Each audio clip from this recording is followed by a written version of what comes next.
The biggest pricing mistake I see sellers make in coastal Delaware isn't listing too low, it's listing too high.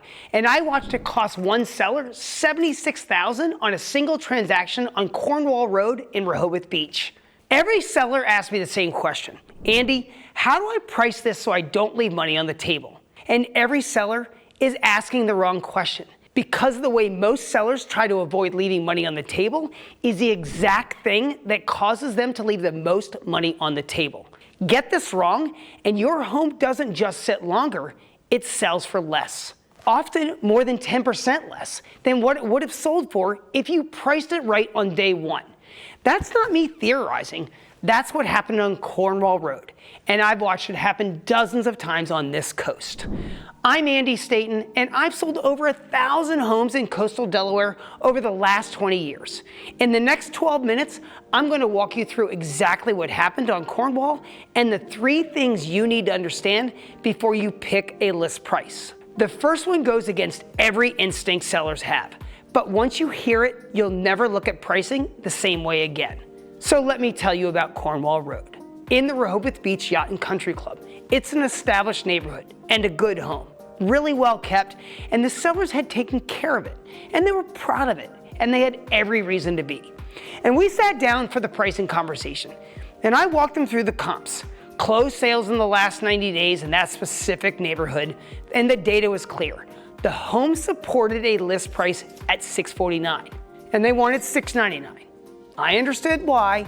They'd made improvements to that home, real improvements, money they spent, time invested, and in their minds, reasonably understandable. Those improvements, they still held value. But here's what nobody tells sellers. And it's the conversation I wish I could have with every homeowner before they walk into a pricing meeting. Improvements depreciate, not in value, in relevance. A kitchen renovation done 15 years ago was current the year that it was completed. And the finishes were right, and the appliances were new, but a buyer walking through would have said, this is updated.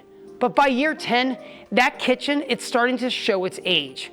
The style, it's moved. And the appliances, well, they have a decade of use.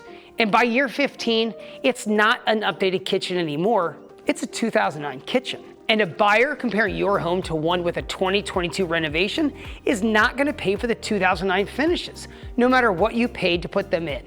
The Cornwall Road sellers were convinced their home was nicer than comparable homes down the street. In certain ways, they were right. They had taken care of it. They had invested in it. But buyers weren't measuring nice. They were measuring current. And current is a completely different standard. And this is the hardest truth to deliver in a pricing conversation, because it's not about effort. It's not always about the care, and it's not about how much you spent. It's about time, and time moves whether we're ready for it or not. I told them what I tell every seller in that situation. The cushion you're building into this price doesn't protect you, it costs you.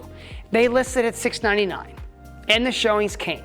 1, 2, 5, 10, over a dozen showings across weeks on the market.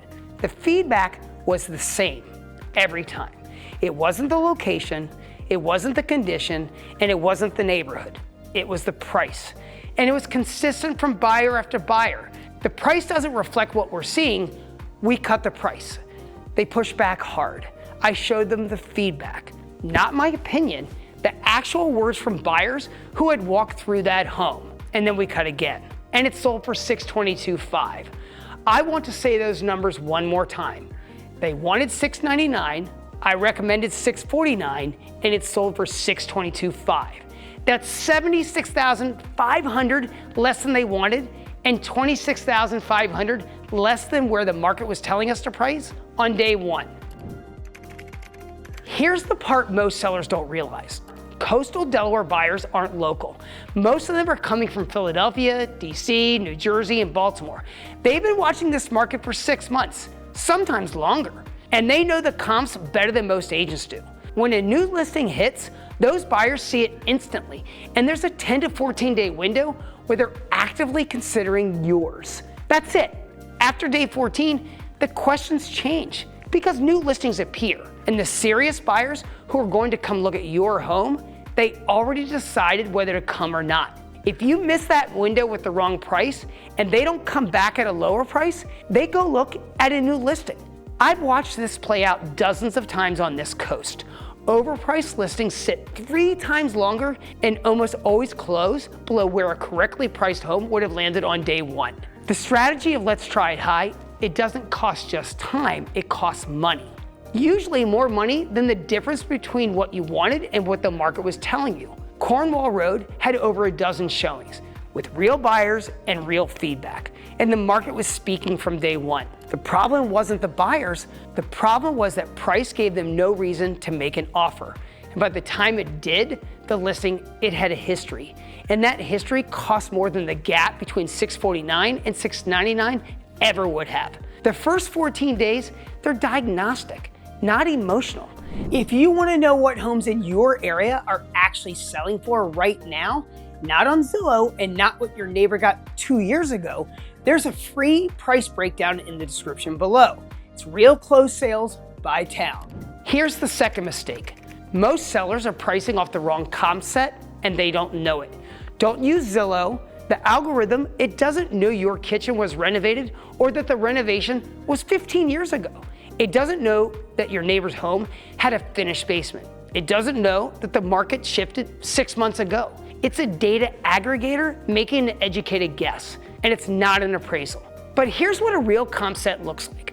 Homes that closed in the last 60 to 90 days, not active listings, not 2022 sales. In your micro market, and the word micro matters here. East of Route 1 and west of Route 1 are 2 different markets. Lewis proper doesn't price like the Lewis area developments. Rehoboth doesn't price like Milton. And Rehoboth Beach Country Club, it doesn't price like North Shores. Condition tier matters just as much. A renovated home doesn't compare to an original home, even on the same street. And a home with improvements done 15 years ago is not in the same condition tier as a home renovated in the last 3, regardless of what Zillow says. Buyers are doing that math on every single showing. Your price has to reflect where the home actually sits today and not where it sat when the work was done. Sussex County has dozens and dozens submarkets I track independently, and the right comp set is almost always narrower than sellers expect. And that narrow set tells you a much more specific story than the one that you've been telling yourself. Here's the third lesson, and this is the one that goes against every instinct sellers have. The sellers who get over asking in this market, almost none of them listed over what the comps supported. They listed at or slightly below and let the market push the price up. In this market, where buyers are driving 3 hours from Philadelphia and DC, and they've been watching inventory for months, when 2 of them want the same house at the same price, well, the price goes up. The market does the work for you. Pricing slightly over what the data supports, it does the opposite. It creates silence. And one buyer eventually, maybe, negotiating from weakness. Time is working against you instead of for you. The we can always come down later strategy is the most damaging mindset a seller can have.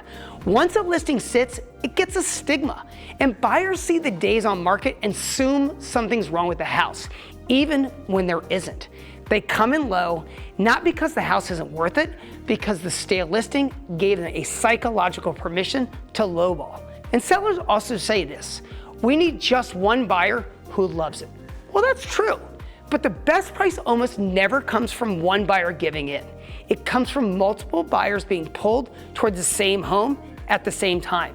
And competition drives value, hope doesn't.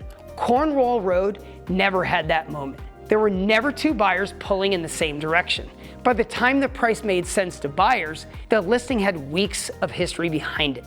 And every buyer who came after that, they used the history to justify coming in lower than they would have on day 1. The sellers I've watched do best in this market across 20 years and over 1,000 homes, they all did one thing. They didn't try to outsmart the market. They listened to it. They trusted the data, and the data rewarded them every time. The sellers who lost money, every one of them said the same thing at some point, let's just try it high and we can always come down. Well, that one sentence has cost more sellers more money than any other in coastal Delaware real estate. The market told the Cornwall Road sellers what their home was worth. It told them through a dozen showings and the same feedback over and over across weeks on the market. They just heard it too late.